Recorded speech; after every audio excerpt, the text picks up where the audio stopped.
ராதே கிருஷ்ணா. நான் லக்ஷ்மி சேகர், வந்து ரஞ்சனி சங்கர் என்னோட ரொம்ப க்ளோஸ் ஃப்ரெண்டு. ஸோ இனிமேல் வந்து சமையல் வந்து இப்போ போடும்போது கண்டினியூ ஆகும். அப்படி நம்மளோட பொன்னா மாமி சமையல் வந்து இனிமேல் ரஞ்சனி சங்கர் போடுவோம், அப்படியே கண்டினியூ ஆகும். நான் தான் போஸ்ட் பண்ணுவேன்.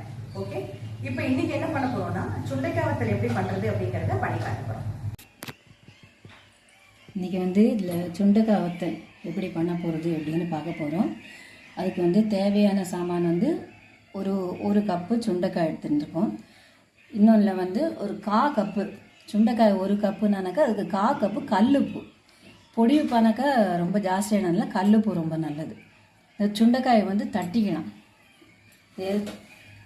அப்புறம் மோர் வந்து இது மூங்குற அளவுக்கு, அது நம்ம வேணுங்கிற மாதிரி விட்டுக்கலாம். இதுதான் தேவையான சாமான்கள். இதுக்கு சுண்டைக்காயை வந்து இப்படி தட்டிக்கணும். முதல்ல எப்படின்னாக்கா இந்த மாதிரி 2ஆக போயிடக்கூடாது சுண்டைக்காய். ஆனால் வாய் வந்து இப்படி வகுந்துருக்கணும். அப்போ தான் அந்த உப்பு விரியணும், உள்ளே போகும். விரியணும், நல்ல விரியும். இது இந்த மாதிரி தட்டின்ட்டா போதும். இந்த மாதிரி எல்லாத்தையும் தட்டின்ட்டு அதில் உப்பு மோர் ரெண்டையும் அதை விட்டு கலந்து வச்சுக்கணும். இப்போ இது மாதிரி சுண்டைக்காயை தட்டி வச்சுட்டாச்சு. இந்த மாதிரி தட்டி வச்சுட்டு இந்த சுண்டைக்காயை இப்படி ஒரு பாத்திரத்தில் எல்லாத்தையும் போட்டு மிக்ஸ் பண்ணிக்கணும். இந்த சுண்டைக்காய் போட்டுருக்கு, இந்த உப்பு போட்டாச்சு, இந்த மோரையும் விட்டாச்சு. இப்படி இதை நல்லா இப்படி மிக்ஸ் பண்ணிவிட்டு என்ன பண்ணால் ஒரு தட்டில் இந்த சுண்டைக்காயை மட்டும் இப்படி எடுத்து நல்லா ஒரு நாள் ஊறட்டும். இந்த சுண்டைக்காய் அடுத்த நாளைக்கு இந்த சுண்டைக்காய் இப்படி நல்லா வடித்து எடுத்து அந்த தட்டில் போட்டு நல்லா வெயிலில் காய வச்சுட்டு அன்றைக்கி ராத்திரி திரும்ப அந்த சுண்டைக்காய் என்ன பண்ணேன்னா அந்த மோரில் திரும்ப போட்டு மோர் மிச்சம் இருக்கும்.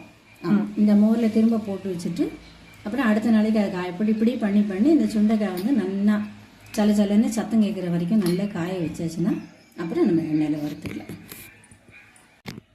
பாருங்கள், இது காய்ஞ்ச சுண்டைக்காய். இது அதை நல்லா காய வச்சு வெயிலில் அதை நல்லா காய்ச்சிட்டு இப்படி சத்தம் கேட்குற வரைக்கும் நல்லா சலன்னு சத்தம் கேட்குற வரைக்கும் காய வச்சுட்டு அப்புறம் அதை நம்ம எண்ணெயில் வறுத்து சாப்பிட்டுக்கலாம். சுண்டைக்காய் வந்து உடம்புக்கு நல்லது. வாரத்தில் ஒரு நாளாவது சாப்பிட்டா ரொம்ப நல்லது. இப்போ ஒரு கிண்ணம் நம்ம சுண்டைக்காய் போட்டோம் இல்லையா, பச்சை சுண்டைக்காய், அது இவ்வளோ 1/2 கிண்ணமாக ஆகிடும் இல்லையா, காஞ்சாவது. ஆமாம், கொஞ்சம் சுருங்கி. சரி, வாரத்தில் 2 நாள் சாப்பிட்டா ரொம்ப நல்லது, வயிற்று புண்ணாட்டம். ஆமாம். ஸோ சுண்டைக்காய் வத்தல் ரெடி. எல்லாரும் சாப்பிட்டு பார்த்துட்டு கமெண்ட் பண்ணுங்க.